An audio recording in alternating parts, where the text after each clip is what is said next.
In this video, you will see how to add multiple signature line in Word document. As you can see, I have added these three multiple signature lines, one after another.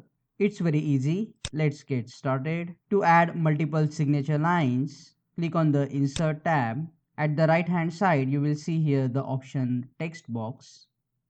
Click on the text box drop down, and at the bottom you will see here draw text box. Draw a small text box.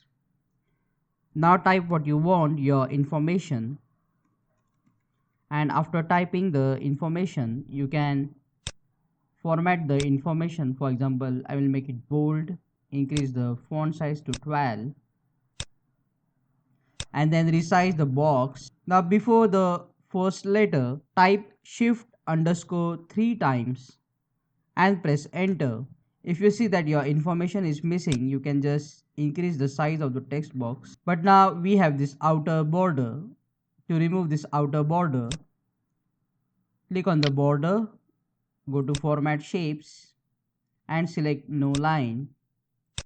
Now we have removed the outer border.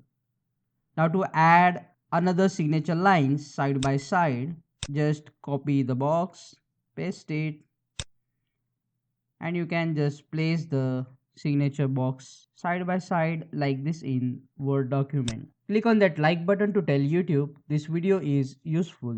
Subscribe the channel and press that bell icon to support the channel. See you again in the next videos.